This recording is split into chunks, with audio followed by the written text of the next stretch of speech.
Thank you so much for joining us today on Watchdog, a Mint Press podcast, which looks at organizations and policies which are in the public interest to know about. We are going against the grain and casting a light on stories which are often ignored by the mainstream corporate media. It is for that reason that I ask you to like, subscribe, and to support Mint Press on Patreon and all of the interviewees that you will see on this podcast. So to start with, this week has been business as usual for the US Pentagon and the President Joe Biden. We have seen him bomb Somalia, adding to the list of Syria and Iraq, countries that he has bombed within the first few months of his presidency. Let's not forget that his former commander-in-chief Barack Obama launched over 100,000 airstrikes and sent US Special Operations Forces to around 138 countries. In fact, if Barack Obama was to apologize to one civilian drone victim every single day, it would take him about 3 years to apologize to them all.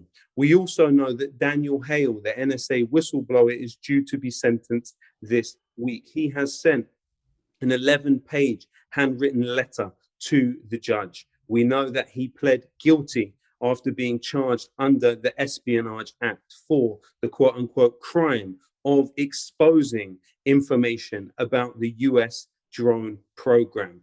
He made clear that around 90% of those people killed in the drone program were innocent people. And now he looks to be facing up to 10 years in prison. Within his heart-rending letter that he sent to the judge, he said the following: that during his time in Afghanistan, he became increasingly aware that the war had very little to do with preventing terror from coming into the United States and a lot more to do with protecting the profits of weapons manufacturers and so-called defense contractors. He said, "We now kill people without ever seeing them. Now you push a button thousands of miles away. Since it's all done by remote control, there is no remorse." Hale went on to say, "The evidence of this fact was laid bare all around me. In the longest and most technologically advanced war in American history, contract mercenaries outnumbered uniform-wearing soldiers 2-1 and earned as much as 10 times their salary. Meanwhile, it did not matter whether it was, as I had seen, an Afghan farmer blown in half, yet miraculously conscious and pointlessly trying to scoop his insides off the ground, or whether it was an American flag-draped coffin lowered into Arlington National Cemetery to the sound of a 21-gun salute. Bang, bang, bang. Both serve to justify the easy flow of capital at the cost of blood, theirs and ours. When I think about this, I am grief-stricken and ashamed of myself for the things I've done to support it. I came to believe that the policy of drone assassination was being used to mislead the public that it keeps us safe. And when I finally left the military, still processing what I'd been part of, I began to speak out, believing my participation in the drone program had been deeply wrong." Solidarity with Daniel Hale. We have also seen the US government attempt to get the country's civil courts to stop the disclosure of the employment details of Ansa Koulas.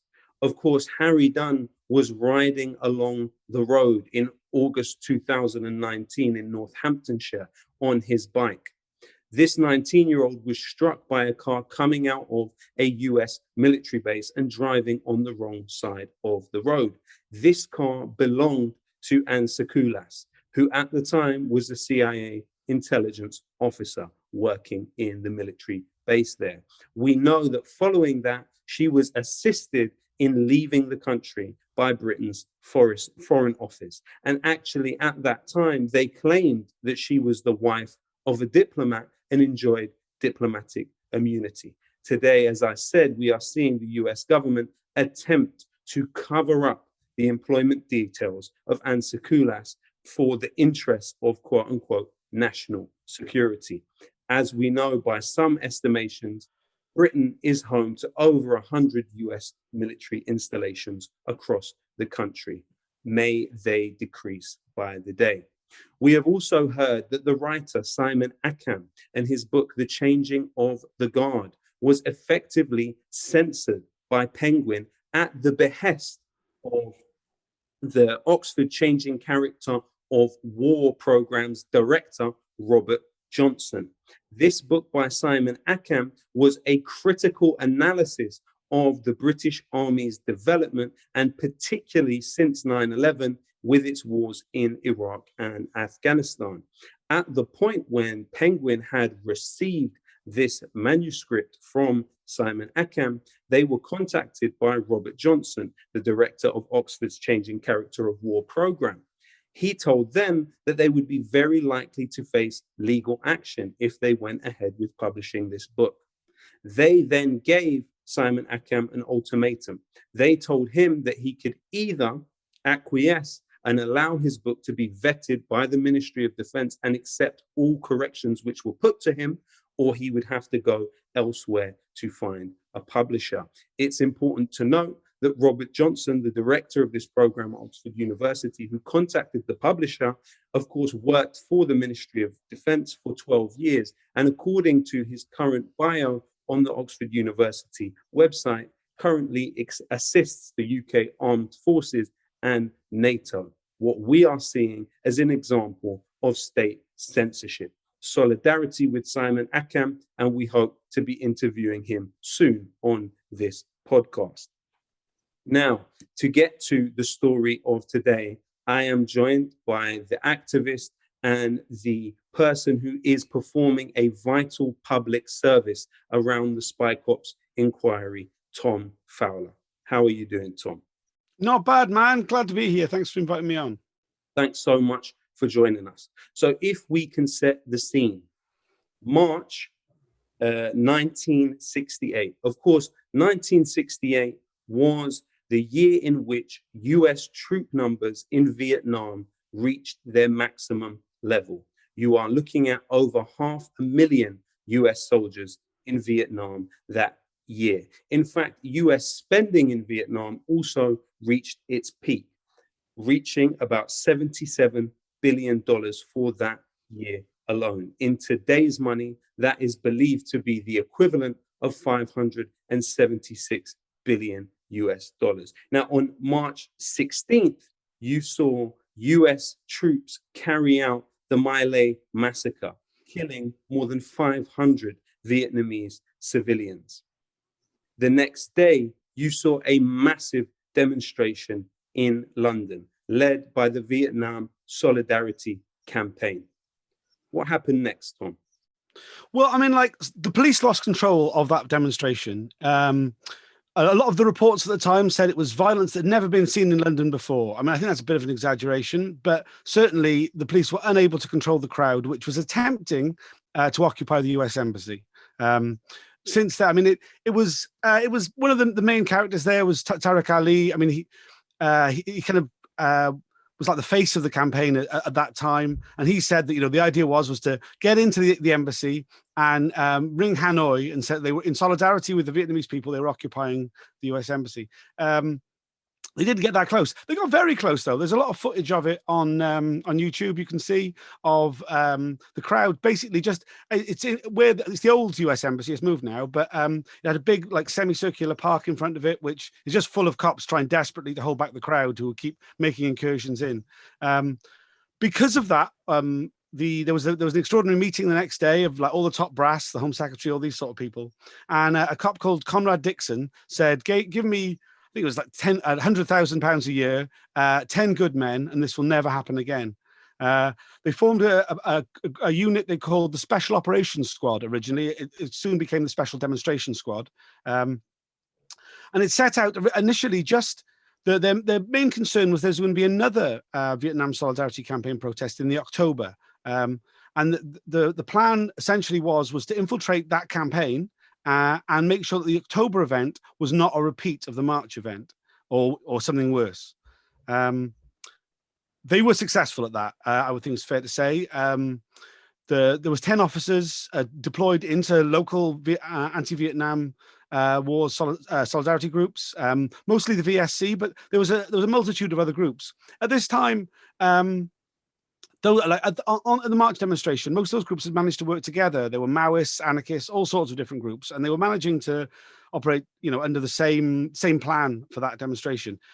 By the October demonstration, partially due to the influence of undercover officers in those units, not only are they doing different things, the main march now takes place as a show of strength through Hyde Park, nowhere near the US Embassy. It goes off without any public order concerns. The unit, the Special Demonstration Squad, after that success, but the more we learn about it, the more we realize that actually they had already stretched out before October had come around. They start infiltrating, well, pretty much any group, any political group on the left, anything which was considered subversive or engaged in public disorder was targeted. And in your case, Tom, you not only were a member of Eat Out Vegan Wales, you were also involved in other subversive organizations that got infiltrated. Is that right? Yeah. So I mean, like fast forwarding then to like kind of the mid 2000s, I was, and I guess still am, one of the South Wales anarchists. Specifically at that time, a group called Cardiff Anarchist Network. Also involved a lot with No Borders stuff. As you say, I've been involved in animal rights, and Eat Out Vegan Wales was a social group, which a undercover police officer who was he was in a successor unit, a second unit called the National Public Order Intelligence Unit. His undercover name was Marco Jacobs. We don't know his real name, though it's likely, as most of these undercover officers, that Marco was his real first name, and his surname was one that he'd taken. By that point, we don't believe that he had taken the name of a dead child, though we're not 100% sure. But certainly, originally, or after the film The Day of the Jackal had come out, the unit decided, according to a former undercover officer having watched the film, well, they all went to watch the film in the cinema together, to take the identities of dead children for their legend. So if somebody died when they were young, they took their name. We don't believe Michael Jacobs did that, but we're not sure. Anyway, yeah, he infiltrated our group over a period of about 4 years before he disappeared. Yeah. I mean, that led me to be one of the first people to bring legal action against the police in a civil claim back in 2013, I guess now. Which was ultimately successful, as in they paid us off before we could get, as it happens with those sort of civil cases. And so through the process of doing that, I came to follow all the legal cases that were being brought by those people who were affected by the deployment of undercover officers. There was like over 140 of them over from 68 onwards, infiltrating over 1,000 groups. So there's been quite a lot of them, quite a lot of people affected.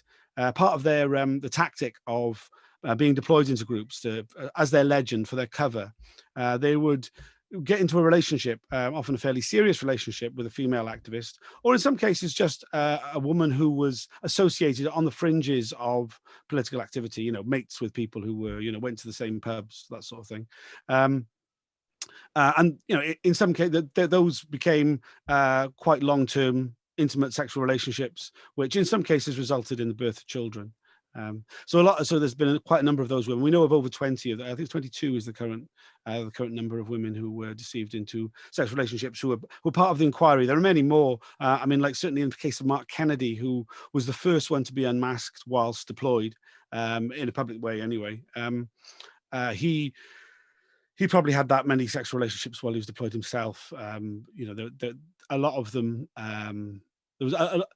There's a lot of similarities as well between the way in which they operated in terms of using women not just as props for their cover, but also as means of which to further infiltrate groups. Particularly, I mean, the first big example we have of that was a guy called Rick Gibson, or his cover name was Rick Gibson, who infiltrated the Troops Out movement in the 1970s, which was the campaign against the deployment of soldiers into Northern Ireland. It wasn't an Irish Republican campaign, but an anti-militarist campaign in the UK. He deceived two women into, well, at least two women into long-term sexual relationships, whilst getting himself elected through the layers of the Troops Out movement until he became the national secretary of that movement, essentially the person running it entirely. Yeah. So it's interesting that we have a wide array of groups across this, around 1,000 uh, Mm. organizations that were infiltrated. Where can people find a sort of searchable database where they can see the list of organizations which were subject to this policy? Yeah, if you check out there's a group called the Undercover Research Group, of which I'm involved. The website undercoverresearch.net. We contribute to Powerbase, which is the spin watch, I think. So there's a lot of articles on Powerbase. Essentially, since the inquiry started back in, the inquiry was called back in 2015, but it only started last November, though there was lots of pre-hearings. We've had quite a lot of new information that's come out since then, and it's taken quite a while to process it all. So a lot of it is work in flux. There are new articles, there are new profiles appearing all the time. But the Undercover Research Group would be the place to start for that, really. Yeah. I mean, though the Guardian has covered it quite well, and there is actually a database on the Guardian where you can look up the various groups, I believe. But if you go to spycops.info, you can find links to everything related to the topic, really. What's interesting to me also is that the public discussion around cancel culture, it may focus on the NUS's no platform policy adopted in 1974, but simultaneous to them setting that no platform policy, they would be very likely to have been, because we know they're one of the organizations that were infiltrated, they would very likely have had someone within their organization working for the Special Demonstration Squad. But also there's a crossover between what was happening and the process of blacklisting workers. Could you tell us a bit about that, please? Yeah, so there's in terms of the blacklisting, there was an organization called the Economic League, which was first a consulting association, and the Economic League, one friend from the other. They maintained a database of problem construction workers. This was a private organization, but from what we've learned from the fantastic work that Dave Smith from the Blacklist Support Group have done in research in exposing the blacklist, that a lot of the information that these private companies, which were supplying the major construction industry companies with the names of health and safety officers who were a bit too overzealous, but also included information that had been gathered by Special Demonstration Squad officer, and NPO and ORU officers, undercover officers, police officers were giving information to this private company, and vice versa, we believe. Certainly there was, as we always see in these things, as it always seems to be the case, it will surprise nobody, there was a revolving door to a certain extent between those kind of organizations and that section of Special Branch. So here we have a way in which people were literally being cancelled. There are examples of people, once they've been blacklisted, their family situations falling apart. There are examples of people later on, suicides in some cases. These are real, tangible ways in which people were actually cancelled, not in the theatrical aesthetics of the media circus, in real everyday life. And however, that's not included in our understanding of real forms of censorship. But what were you going to say, Tom? No, absolutely bang on. I mean, there's so many stories of people who've, the ones I mentioned there was the construction blacklist, but there are numerous other blacklists. Somebody like Richard Chesham, who was a very, very qualified professional, who it would appear, because he had been told about an undercover officer who had been exposed, like a group called Big Flame, exposed Rick Gibson, the guy I talked about earlier from the Troops Out movement. He was given proof that they discovered the death certificate of the child whose identity he'd stolen, and they presented it to this undercover officer, who came up with a load of baloney and disappeared, emptied his flat, was never seen again. Richard Chesham was somebody who was entrusted with the information. He contacted an Observer journalist about it. he was blacklisted. He was found it impossible to get a job. He applied for thousands of jobs, never got a job offer, let alone never alone got any jobs out of it.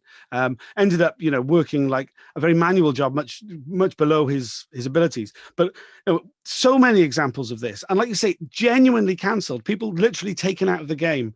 This is, I think, very much part of the strategy of the repression by the British state, is that one way or another they will keep you, they'll busy you out of it. You know what I mean? Whether that's because you can't get work, or because one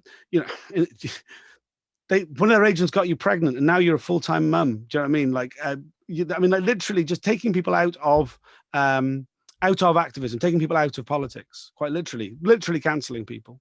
And it's quite important that we emphasize to people quite the scale of what was happening. Yes, we're talking about organizations like the CND or the anti-apartheid movement, but we're also talking about Greenpeace. We're talking about the Fire Brigades Union. We're talking about the RMT. We're talking about the National Union of Teachers. We're talking about the NUS, as I said. We're talking about Eat Out Vegan Wales. We're talking about Houseman's Bookshop, the Rebel Clown Army, and the US Hedgehog Rescue Committee. These are huge swaths of people who are having their private business seen and surveilled by clearly very, very cynical actors. What I found quite interesting is you suggest that one of the reasons that, in comparison, you look at the National Front at that time, in the 70s, making major electoral gains, marching through London communities, which were hubs of migrants and ethnic minorities.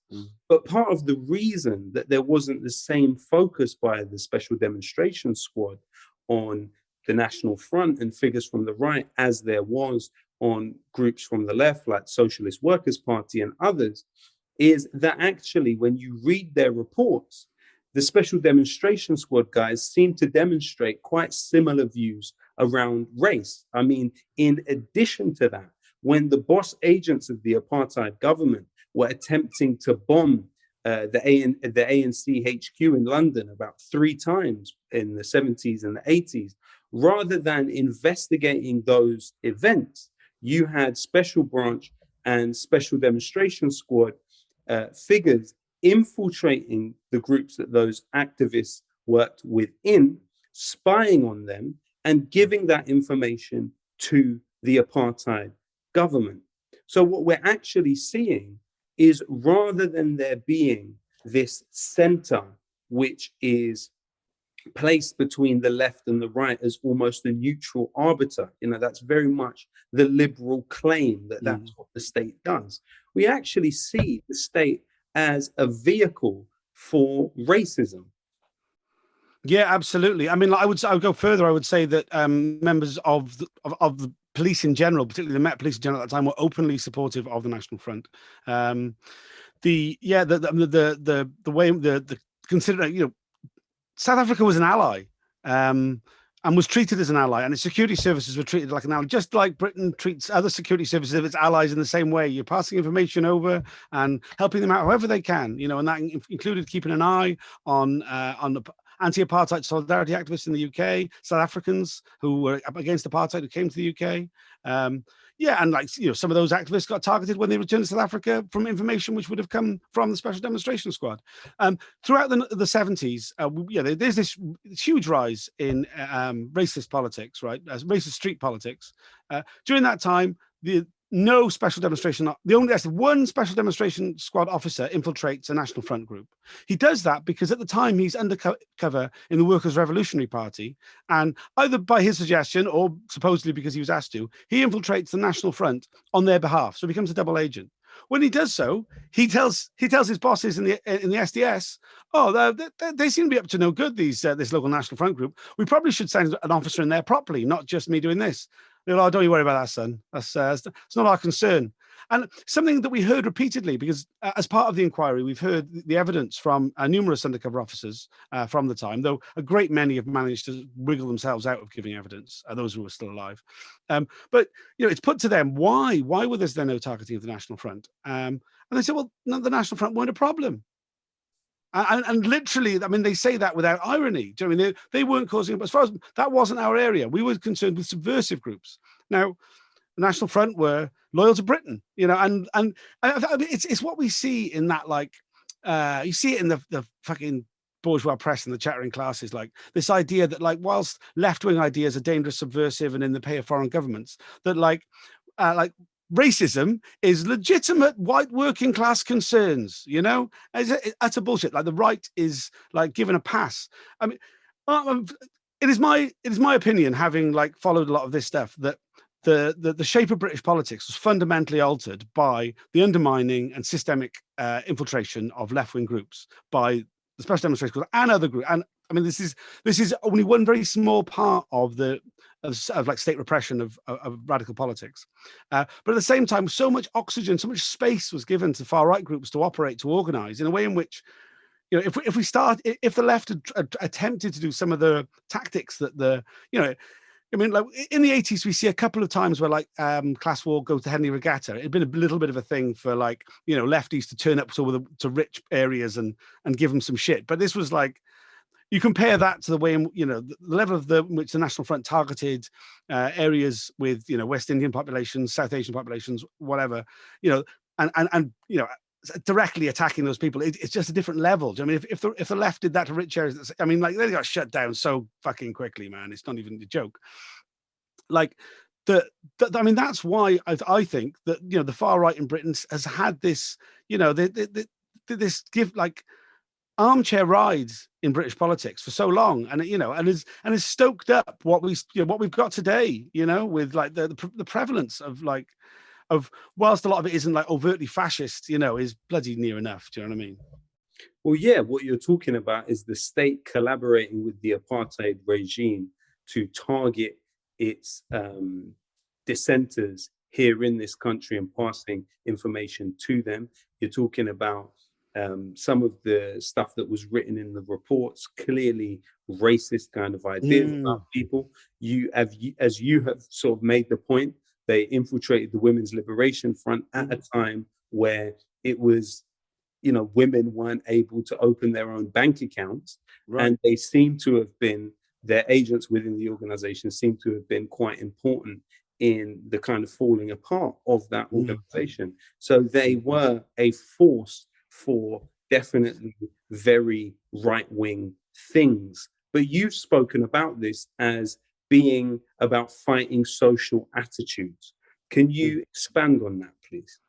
Yeah, totally. I mean, like, it's something which was, very much the fore when you look at what was being said about why the left-wing agitators were such a problem. I mean, they weren't just they weren't so concerned about the anti-Vietnam War campaign just because of its opposition to that particular conflict, but also, the direction that not just Britain, but like the youth of Europe, was going at that time.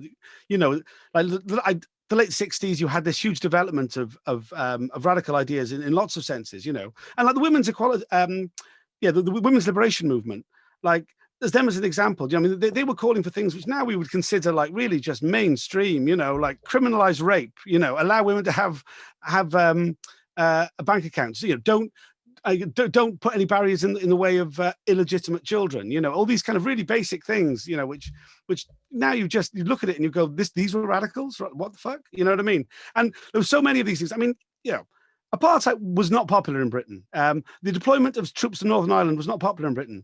In the invasion of Vietnam was not popular in Britain. These were things which they had to, manufacture consent for in one way, and they had to repress the dissent against. We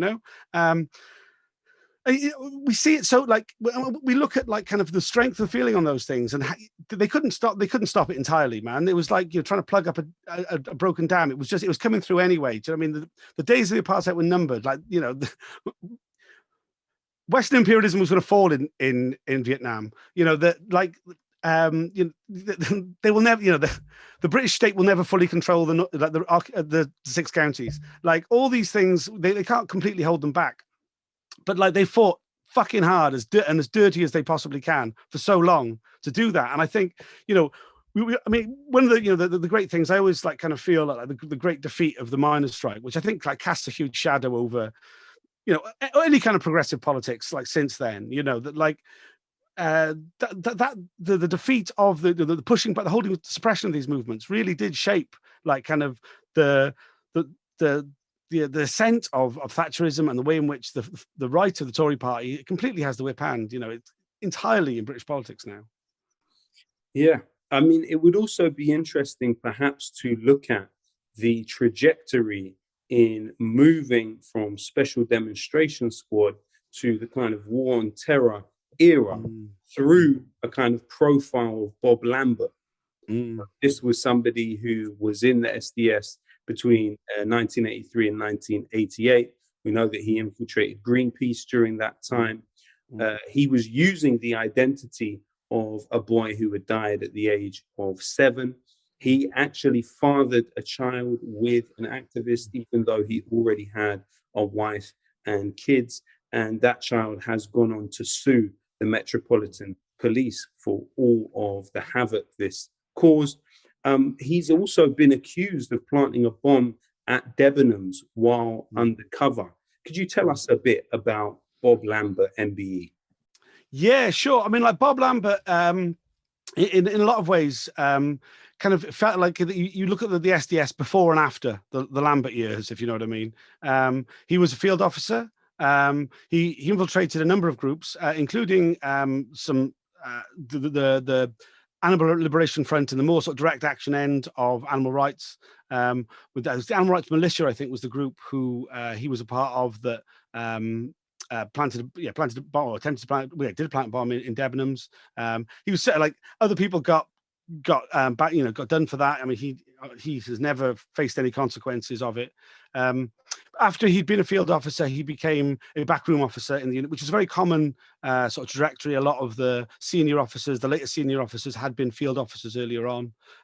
He wrote a number of reports where he, slagged off the unprofessionalism of certain officers and praised others and himself largely for the way in which they'd managed to go much deeper into groups than had previously earlier been the case, or they felt had been the case. He was the first, we believe him to be the first author of the Tradecraft Manual, which was one of the first documents that the Undercover Policing Inquiry released. It was obviously added to later on, but he was that one did the first draft, where we really see the sort of the dehumanization of the targets of these of this unit. You get a lot of ways of writing about people to like kind of diminish their humanity really in the eyes of these officers. They created their own slang, their own code, their own way of talking about people. They were the hairies. Their targets were the wearies. We would make them weary for talking about politics, so on. But yeah, I mean, he went on to have a very glittering career. He was in the police for a great deal of time. He went over to academia. It's not an area I'm an expert on him, but he was one of the authors of the Prevent strategy, which to be honest, you'd know far more about than me. But he was unmasked as Bob Robinson, which was the name that he used when he was in the field, by Helen Steele and former members of London Greenpeace at an academic conference. At that point, he was the darling really of like a lot of this sort of terror studies, kind of that whole like weird, far like right wing kind of approach to like kind of conflict resolution, which is absolute bullshit. Like, and he was a big part of this whole sort of strategy of the whole prevent thing. Yeah. Well, it's also sort of interesting how this infrastructure of domestic extremism, as they would depict seemingly all people hoping to progress society on a social level, to improve it, to make it more equal, to make the disparity between the rich and the poor smaller, to fight for the rights of working people, to protect the vulnerable. These are the extremists of society, how it sort of seamlessly seemed to transform into the infrastructure of what would be the war on terror years, he set up the Muslim Contact Unit. He also, as far as I understand, was responsible for deploying officers to spy on the Stephen Lawrence family.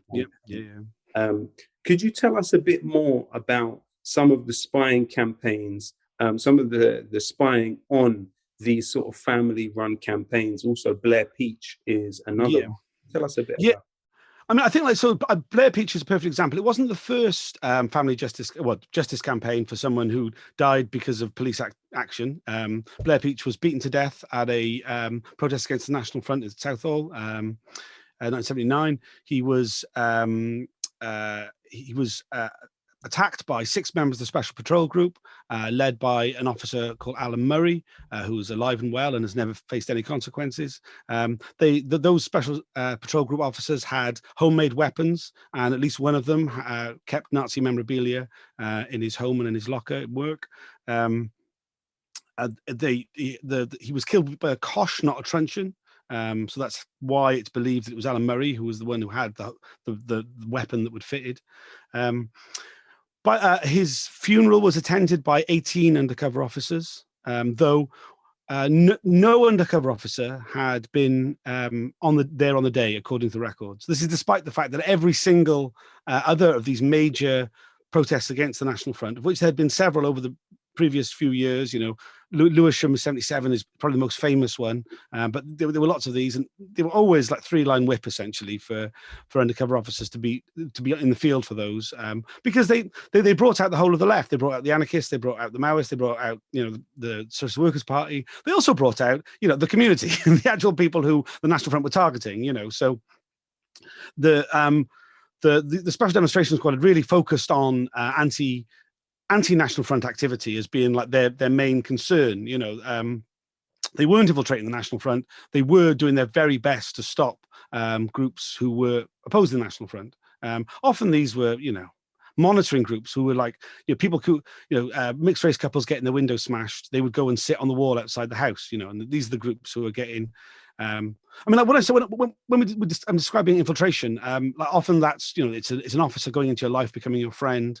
And one of the things earlier when you were saying about all those different groups, to understand that, it's that they weren't infiltrating the groups; they were infiltrating the lives of the people in the groups, and they were completely joining that life. They were going to sports games, family events, weddings, christenings, funerals. Like they were infiltrating the very lives of people. So they ended up in all the groups that people were involved with, whether they were like very extremely political or not.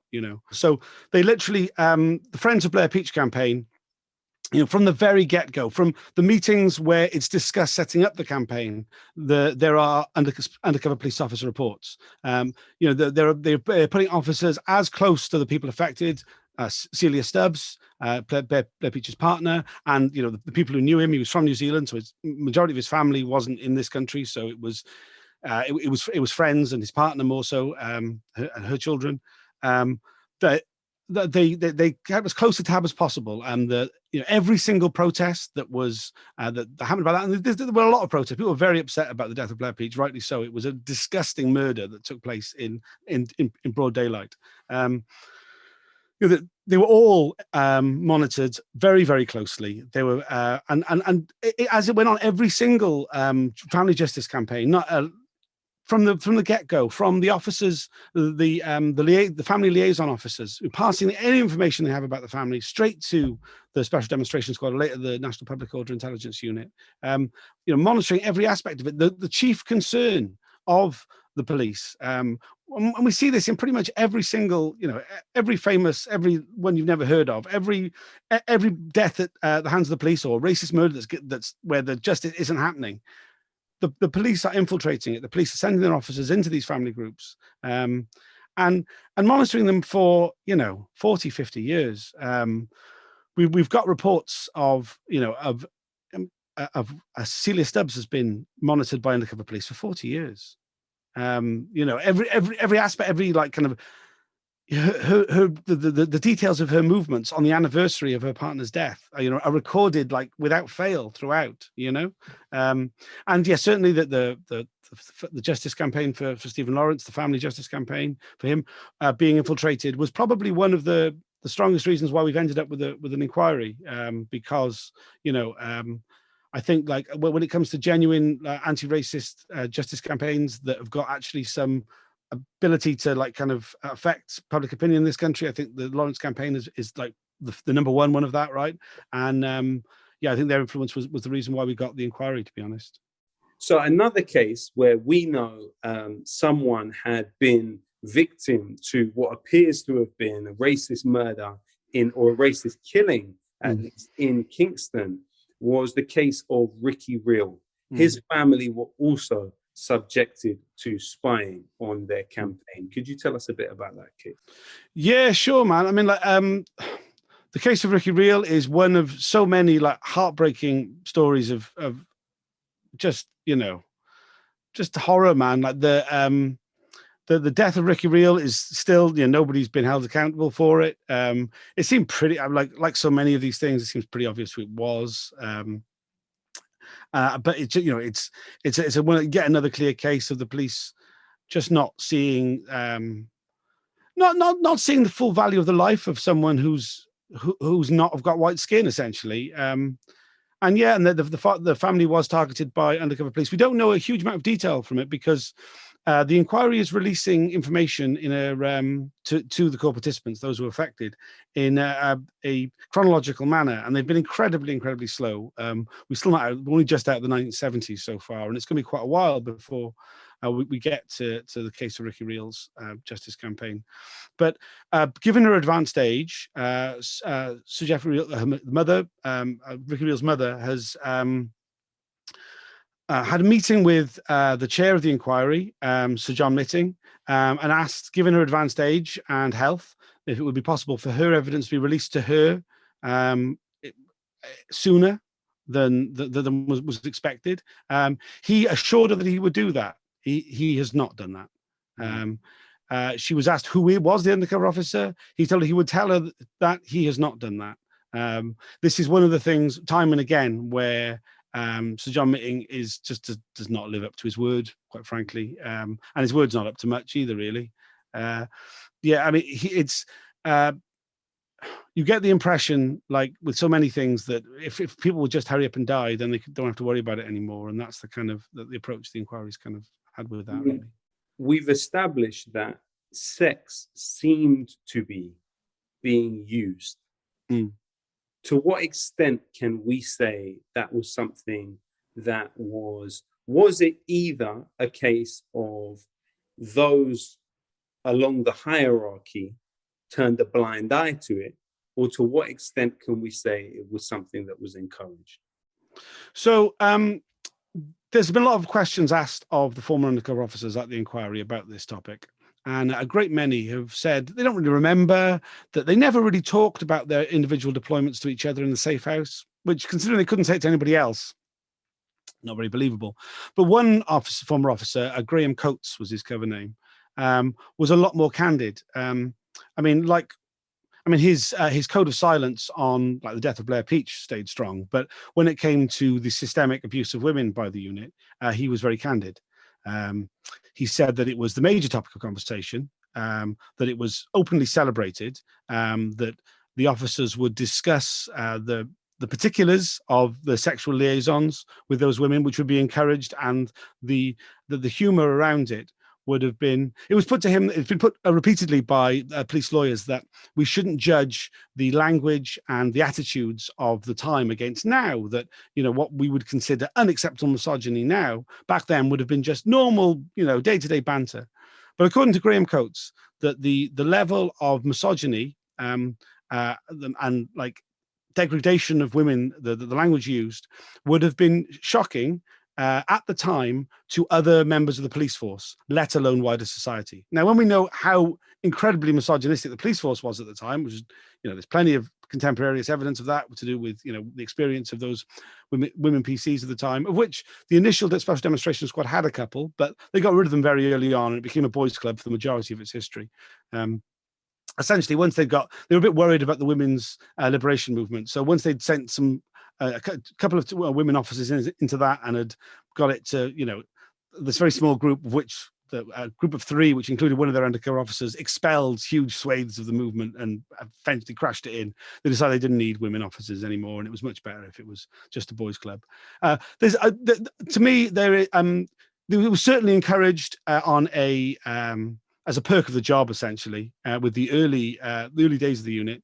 I think from Rick Gibson on, what we see instead is much more of a cynical use of, so it's not just getting your jollies and having and like kind of enjoying yourself on the side while doing the job, but using it specifically as a means of not just ingratiating yourself within a group, but like manipulating the social forces within the group and the interpersonal relationships that exist there in order to get yourself up the hierarchy, split up the group, whatever it is you were setting out to do. Certainly, Rick Gibson did that very effectively. Did that. Bob Lambert did that a whole hope of a lot, and I mean Mark Kennedy, I think really, blew it out the water really. Yeah. So we know that there weren't many women, but we do know that there was somebody who went by the name of Lynn Watson. Yeah. Tell us a little bit about her, please. Yeah, so Lynn Watson I think she was like the 3rd or 4th undercover officer to be exposed back in 2011. She would been deployed into peace campaigns, the Aldermaston Women's Peace Camp, and a number of other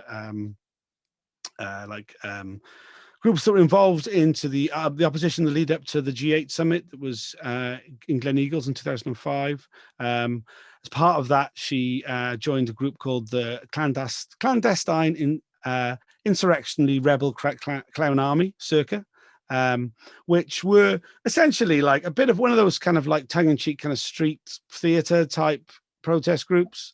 Yeah, I mean, like I remember at the time, I always just find circa really irritating.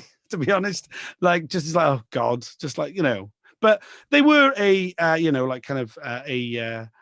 fun sort of like kind of, you imagine like kind of a lot of like theatrical types kind of get involved in activism and like looking at ways of doing things. And this thing of like dressing up as clowns and like kind of taking the mick out of the whatever it is that they were protesting against, mostly military targets, and also like, the over policing of protest. She got involved in that. There's a lot of footage of her in the clown outfit, making silly noises and doing all those things that they did. Yeah, she was someone who she didn't. None of the women officers. There have been women officers who had sex with activists over the years. It appears she didn't. She had a fictitious boyfriend, it would appear, as her sort of explanation of that. She was exposed after she'd disappeared. Like so many of them, one of the ways in which people kind of. Certainly, the way in which we decided that we thought that Marco Jacobs was probably the guy who was infiltrating our group was probably a cop, was when Peter Francis, who was an undercover officer who was deployed into Youth Against Racism in Europe in the 1990s as Peter Black, went whistleblower in about, I think it was 2010, 2011. He explains about the extraction process, which is basically, you a couple of months lead up, a lot of use of trauma. One of the hallmarks of the way in which the undercover officers would like manipulate themselves in groups and build their cover was through trauma. They always had like traumatic stories from their past. Interestingly, we see like a real kind of pattern of like the individual stories that undercover officers learned about their targets in previous deployments seem to crop up in the legends of later officers. It's certainly something to do with like a lot of a lot of the undercover officers claim to have been adopted, brought up by other family members, various sort of like traumatic things to do with previous relationships was very common, and a lot of them, when it came to being withdrawn, it was often through, claims of having a mental breakdown, suffering severe trauma from a previous event which had somehow revisited itself, and their need to leave the country, their need to go elsewhere, and that after a couple of months of laying that down, they would then disappear, go home to their wife and children. They were all married with children. That was a prerequisite for being an officer. One had not been in the past, and it was considered this was a terrible problem, and that they always needed not just to be married with children, but in a very secure marriage. So it was often, it was the case that once the unit got going, it didn't happen at first, which was seen as a problem, because sometimes the marriages weren't happy, and undercover officers with the opportunity of the infidelity that the deployment gave them that their marriages would break down, and that wasn't any good to the unit. They needed to be in, solid marriages. So they would, the wife would be interviewed as part of the whole process. We've heard from the ex-wives of former undercover officers who spoke about their great embarrassment. They'd always believed that their husbands were doing something very noble, that they were involved in very serious work, kind of protecting the realm, this kind of mythologized idea of like the secret services. In reality, they were sleeping around and targeting legitimate protest groups. But they would return to their families. Over the next 3 months, they would send postcards from wherever they claimed they'd gone away to. So in case that was South Africa, New Zealand, Germany. In Marco's case, it was Corfu, which he had. It always been part of his supposed history that he used to work out there, and he gets a job back there, which kind of it always made sense. They planted the seeds for their withdrawal in the early days of their deployment, with kind of how they sold their story of who they were. This can't be depicted as some sort of rogue unit just acting willy-nilly, when you've got someone like Norman Tebbit in Thatcher's government seeming to have quite precise information about where trade union leaders go on holiday. How far up did this thing go? All the way to the top, no two ways about it. We've seen the annual reports, which are for the Home Secretary just to sign off to make sure that the funding continues for next year. I mean, some of those are absolutely laughable. Though it's been a quiet year, we're sure that that there are elements who are just waiting for the next problem to jump on and exploit for their anti-police agenda or their anti-whatever agenda.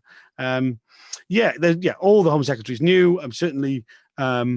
Tony Blair knew. There were reports, going straight the way to him. I mean, what's interesting actually is there were those at the head of, right at the heart of government, who had been spied upon. Say, like Peter Hain, right? Peter Hain had now Lord Hain was very active in the anti-apartheid movement, which was the second major national campaign that the Special Demonstration Squad heavily targeted with the Stop the 70 tour in 1969.